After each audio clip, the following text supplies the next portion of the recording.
Bismillahirrahmanirrahim, sahabatku. Saat penyakit atau virus datang menghampiri tubuh seseorang, melalui rekam medis dari tim dokter dengan sigap mendeteksi apa yang menjadi sumber penyakit atau virus yang ada di dalam tubuhnya. Maka tentu saja sesulit apapun jenis penyakit atau virus yang bersarang di tubuh seorang, pada akhirnya akan pula terdeteksi sumber penyakit dan virusnya.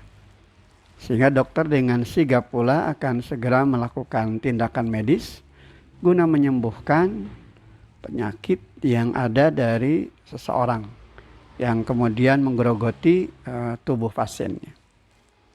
Sahabat, ya begitulah galibnya penyakit atau virus yang datang di tubuh seseorang. Sesulit apapun akan terus dilakukan diagnosa sampai akhirnya ditemukan sumber penyakitnya dan tentu saja solusi untuk penyembuhannya.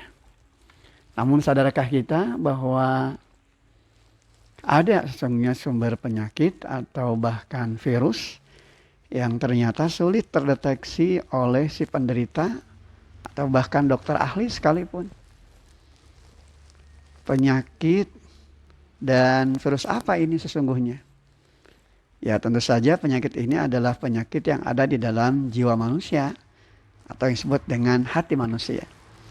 Nah, sebagaimana galibnya penyakit lahir yang bersarang di tubuh seorang pasien, begitu kan, dapat dirasakan sumber rasa sakitnya, maka tidak demikian dengan penyakit hati. Ia tersembunyi dan nyaris tidak pernah disebut sebagai penyakit ataupun virus. Timbulnya rasa gelisah dan resah sekalipun tak ada masalah yang harus dibuat gelisah dan resah, gitu kan? Timbulnya rasa bangga atau kelebihan yang ada dalam diri.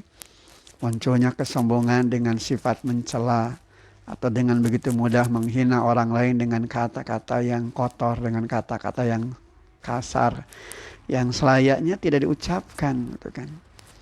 Bahkan saat amanah diabaikan, saat tanggung jawab dianggap ringan, tidak mengerjakan tanggung jawab dari pekerjaan yang seharusnya dilakukan. Saat iri, saat dengki telah bersarang di dalam jiwa, bahkan perasaan senang begitu kan bila melihat orang lain susah, dan bahkan merasa susah begitu bila melihat orang lain senang, ataupun berbagai jenis keburukan-keburukan yang lainnya. Maka inilah bagian dari penyakit hati yang memang sekali lagi sulit untuk terdeteksi bahkan oleh dokter ahli sekalipun.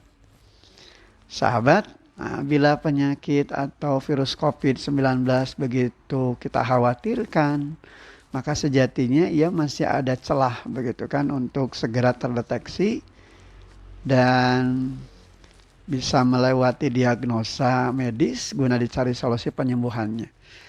Lantas bagaimana dengan penyakit hati?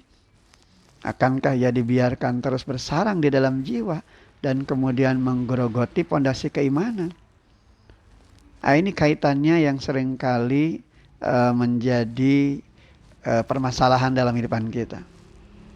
Kita seringkali khawatir dengan timbulnya penyakit atau virus yang bersarang di tubuh secara fisik, begitu kan?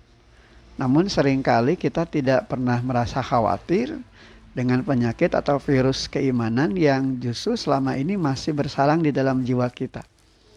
Maka selayaknya kita berbenah diri, mencari solusi agar tidak terus-menerus penyakit itu menggerogoti jiwa yang kemudian berujung pada matinya hati. Apalagi sampai terkuncinya hati karena sulitnya menerima kebenaran. Dan ini yang diingatkan oleh Allah Subhanahu wa taala, dan ini tentu saja musibah terbesar di dalam kehidupan.